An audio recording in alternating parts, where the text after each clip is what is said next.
Hello everyone, my name is Molly. And I'm Julie.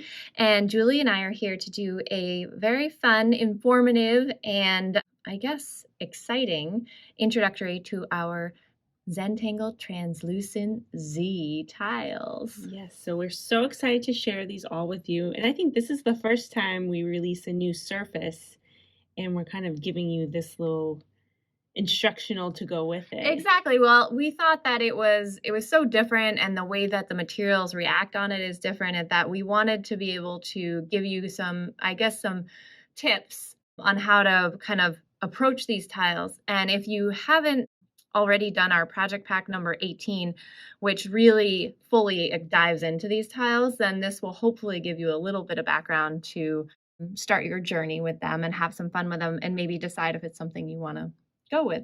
So as we said, we launched our Translucency Tiles in project pack number 18, which is a really great way to learn the new surface and explore them. But if you didn't do project pack number 18, welcome, and we were super excited to share a little bit about these with you. Translucency tiles are a vellum-like surface, I would say, that are partially translucent. Yes. Which is very, very cool. So if you were to put them up to the light, or even kind of put, as you can see, you can kind of almost see the pens through them here. You can really see quite good through them. I actually even have a 3Z tile right here, and if you put the tile over it, you can almost see right through it, which is very cool, and might already be like triggering some ideas in your head to see like, what can I do with these, and layer and have some fun with them. So, and the possibilities are endless. And you're all probably going to come up with things that we haven't even thought of. I hope so. Yeah. I mean, you always do, which is really exciting. So this is you want to tell them a little bit about the paper? So yeah, it's a naturally translucent vellum paper, and what is kind of cool about it is that it's naturally translucent, so there's no chemicals used to make it that way. Cool. And it is also recyclable, biodegradable, and it is an acid-free paper, which I know is important to a lot of people when they're, creating their art. Yeah, it's very cool. And this paper is quite thick. We have explored folding with it, and even though we've had good results, the manufacturer said that there might be, that folding might be hard with this paper.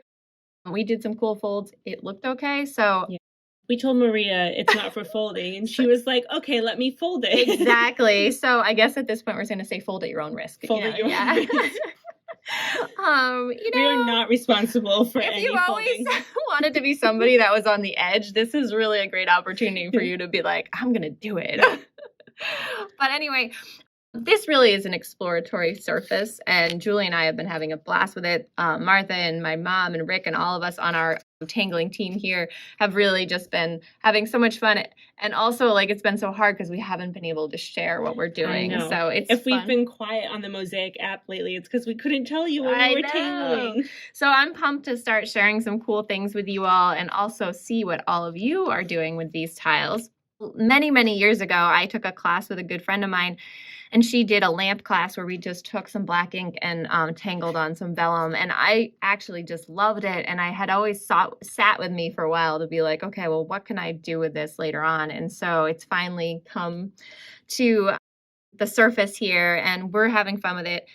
And we thought we would go over we have a couple tools here that we pulled out of our pencil cases to sort of give you some tips on what's going on with these tiles.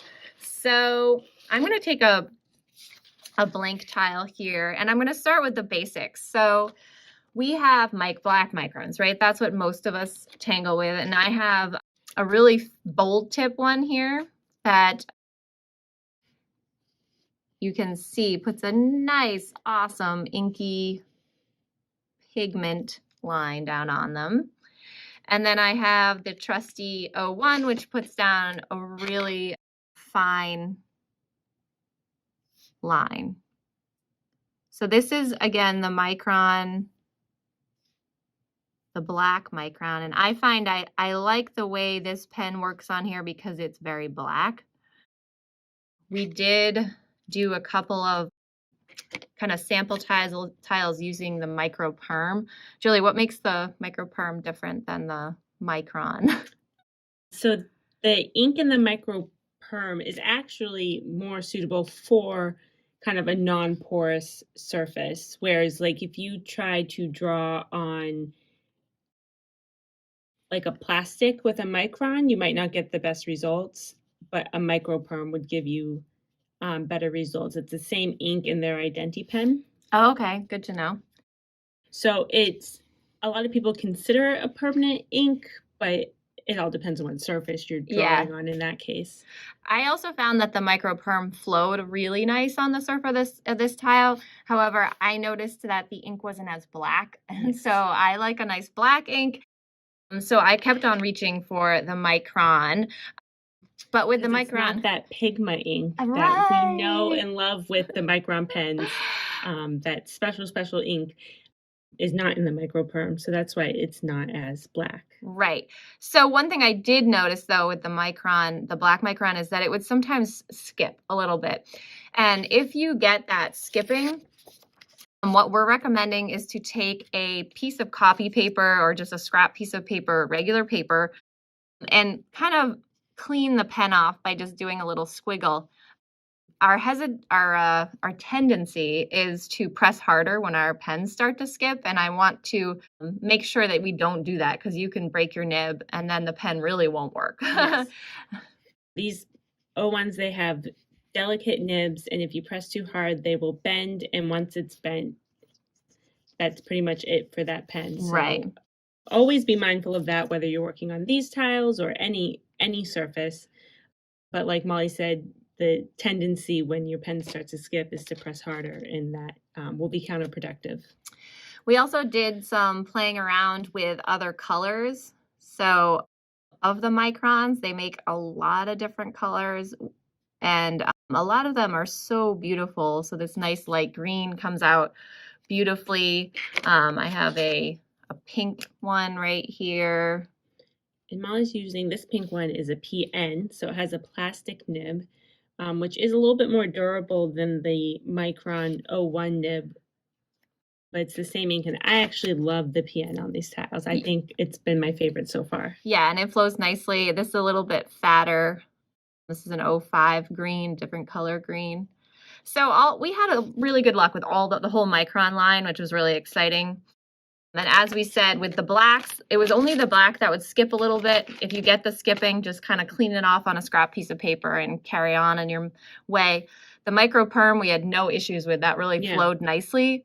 Didn't seem to need to be cleaned, but the blackness wasn't quite as black. Yeah, so it's really vivid. Yeah, up to you guys what you prefer. I also found sometimes with especially the 01, the finer nib, is that like if I just changed the way I was like holding my pen a little bit, it started to go again. Right. So, and as a rule of thumb, if you get skipping, a lot of times it's the paper, not the pen. And so getting like a piece of like copy paper or something that doesn't have any, that's just like plain paper, and cleaning your pen off really can help get it going again. So whenever I'm doing like exploratory stuff and I use a lot of graphites and pencils and stuff, I notice my mic, and I go back in with the Micron, it can get kind of gucked up, and I'll just clean it by drawing on another piece of paper without pencil and stuff like that. That can happen too once you start working in different layers and you're putting pen on different pens or pencil or graphite or whatever. It can get clogged up. Yeah.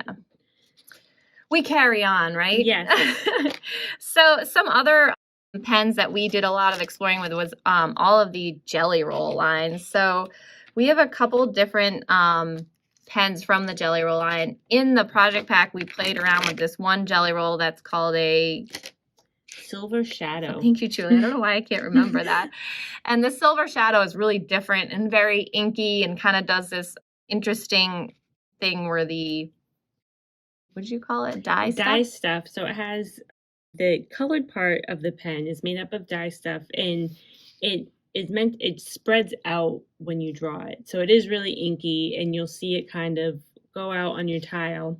But then the pen also has metallic powder in it that is really thick and just sits on top of the paper. So you get this, if you're using the Silver Shadow, like silver writing within the color kind of spreading out around it. which is really fun to work with. It's beautiful. It has a different look. It's not necessarily great for fine detailed work, but it has a fun sort of like artsy and obviously metallic look to it. So, and it was a lot of fun on these tiles too, because you had, you know, that real shimmery look on one side, and then you turned it over and it was just the color. yeah, very fun. So that's the silver shadow. The regular jelly roll lines also are super beautiful. We have the moonlight and any of the other colors that they offer, and those seem to just have like such a nice flow. Again, if you find yourself kind of the pen skipping, just run it over the regular paper for a minute to clean it off. And on many different surfaces, the jelly rolls just need to like warm up a little bit. Yeah. They always need kind of get them going. But once they're going, they're great. This is the gray line. It's just a little bit newer. So those are kind of fun to get like a cool tonality going. That was a finer one. So all the jelly rolls are, the colored jelly rolls are really fun to work with. One pen that's like one you tend to use a lot is the white jelly roll. That's the one we found to be like probably the most problematic. Yeah. But we fought through it because we just enjoyed it so much. We just found a way to work with it. And it really does add a lot to the tiles. But you'll find that tangling with the white jelly roll doesn't always yield the best results. But it's great for adding accents, making dots, adding highlights and things like that. Inking in an area. And again, just have that piece of paper nearby to kind of do a little cleaning off of the nib and get it rolling again. We do use this quite a bit in the project pack if you want to view any of those, just to get an idea of how we're using them and maybe kind of like inspire some ideas and stuff. But it's kind of a must-have with these tiles to me. I think it was like so great, but I'm not going to lie to you. There were times where I'm like, oh, I got a little skip here or whatever. So you had to be aware of that. And then one pen that Julie was playing around with that I thought was so fun were these the souffle line from Sakura. And do you have that sample tiles? Because I wanted to show one that's dry. And so this is a 3D ink, and you put it on and it dries like an opaque pastel colors they come in, but it is, if you rub your finger over it, it is three-dimensional. So it's really cool. And then they also have their glaze line, which we've used glaze in the project pack before as a resist, which we did down here, and you can see some of the shading that Molly did. Which is like, it's actually really cool on the clear tiles because the light comes through. Yeah. So it really just adds a shimmer, and then when you try to put the pastel pencil over it, you get that little like almost batik look, which I am just excited to see like what other things we can do with that. So again, that's the Jelly Roll Glaze pen. Glaze, that's the clear one. And then the opaque colors, they come in a few different pastel colors. That is the souffle. And those are really fun 3D inks from Sakura. And then this one down here is just their Jelly Roll Gold. And they have a whole line of metallic pens, and they have like a maroon and a couple other metallic. But we love the gold here. We've always used it in lots of different projects, and it was fun on these tiles. The souffle was really unexpected for me, and that one's really fun. I think we could do some real poppy, kind of playful tiles with that. I'm looking forward to exploring that more, for sure. Just a couple of tiles here that we've done in the background, just doing some exploring, mixing with the different microns, including in some of the Jelly Roll metallic pens. Again, playing around with how that white Jelly Roll creates a really cool effect. It's subtle, but it's just so effective. Playing around with those dots again. Look at those dots. So fun. That's a neat one. Right? I mean, the dots are so fun to shade and play around with. This is a cool tile playing with both sides. Like, how cool is that? Adding in the pastel pencils. Oh, we haven't showed the pastel pencils. We're going to have to do the pencils, Julie. Here's a cool effect with the brown and how it comes through. So as you can see, we're having a lot of fun here. I think we'll do a little quick demo with how the pencils act on the surface. So we have the graphite pencil from Generals, our trusty little pencil here. I loved shading on these tiles. It's really awesome. It was like butter. And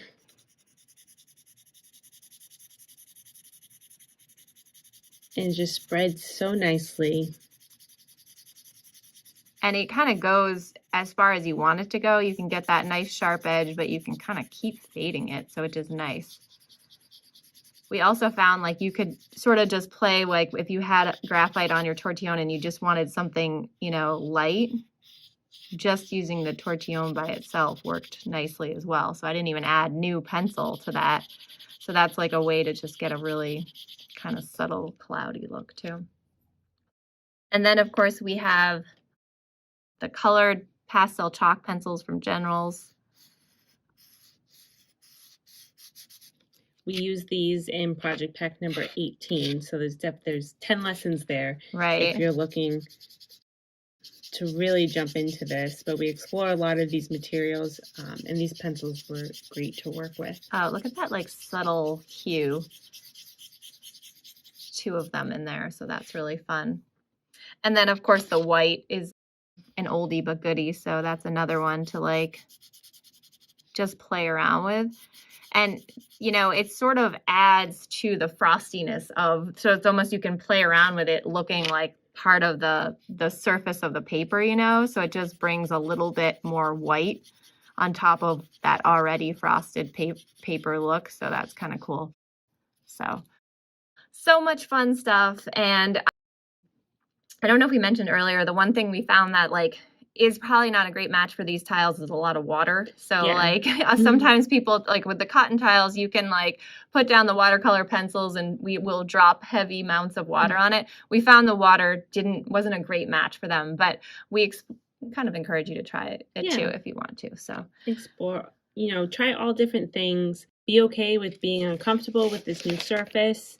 I always say that like we're telling you to explore and try new things, but the first time you pick up one of these tiles, maybe do something familiar to yourself, like pick up a Micron and, you know, do your favorite tangle or something like that, and do a little shading, see how it behaves. And yeah, and get used to the surface. It's much different than what we've been working on before, which is very exciting. But just take your time and give yourself grace and be okay with. Take a deep breath. Yes. Enjoy the process.